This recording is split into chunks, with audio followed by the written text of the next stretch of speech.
Ano ang spiritual na mensahe mo para kay JM bilang ama na tila hindi pa handa at itong ina na hindi pa handa? Kasi para sa akin, kailangan bang ipilit na sila'y magsama? Hindi rin naman. Naku, Okay, Diyos ko. ano ang iyong payo? Palagi ko nagkamali sila. Masyado silang nadala ng kanilang emosyon at nagkaanak na nga. Wala pa sa oras, hindi pa panahon. Now, huwag nating iasa sa kapalaran ang ating buhay. Tayo ang gumagawa ng kapalaran natin. Libreng mangarap. Hindi lang maganda yung pangarap ka ng pangarap.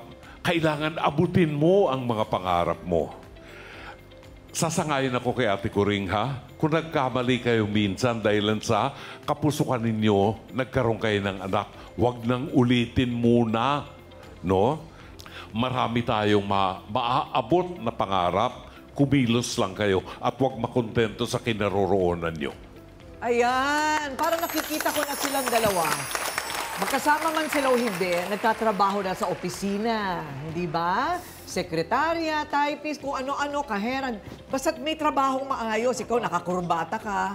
Alam mo, manifestation lang yan, kailangan iniisip mo at yan ang iyong maaabot. Doc Mariano, saan sila magsisimula? Ang napapansin ko, Ate Coring, yung napakasimple. Minsan kasi sabi natin, wala tayong aral, ano? Sana palitan nyo yung bokabularyo nyo, kung tawagin sa Tagalog. Kasi napapansin natin, hindi ho kami mayaman, mahirap kami. Palaging negatibo. Palitan nyo yung bokabularyo nyo kaya natin, sisikapin natin, gagawin natin. Yun lang naman po ang daan talaga eh. At kaya nyo yan dahil, sabi nga ni Ate Coring, babata nyo pa eh. Salamat po, Doc Mariano. Ano namang legalidad dito sa kanila, Attorney Kapunan? Ano ang kanilang pananagutan sa kanilang anak na 1-year-old pa lang? Unang-una, kasi hindi nga sila kasal, pwede silang mag-avail Andrea can avail of the single parent benefits, no?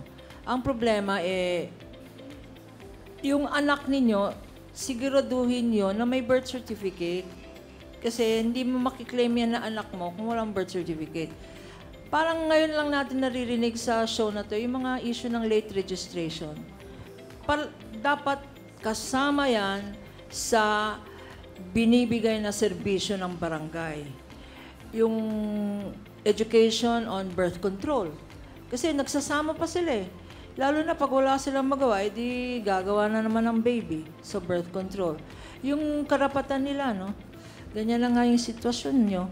Gumawa tayo ng paraan para gumanda ang sitwasyon nyo. Marami kayong karapatan sa batas. Pero unang-una, registered voter ba kayo sa barangay? Pag hindi, yun ang unahin nyo. Kung hindi, wala kayong personality sa barangay.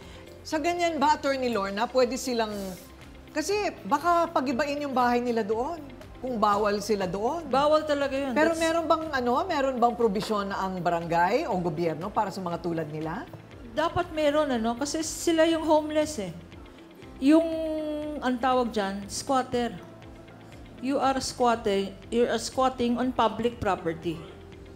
Okay, so... Pwedeng i-demolish yan ng state through the barangay. Kanya bago mangyari yan, kasi ang ginagawa talaga nila pag nidemolish sila, hahanap na naman sila ng ibang lugar para malagay yung tarp na yan. So, vicious yung problem na yan.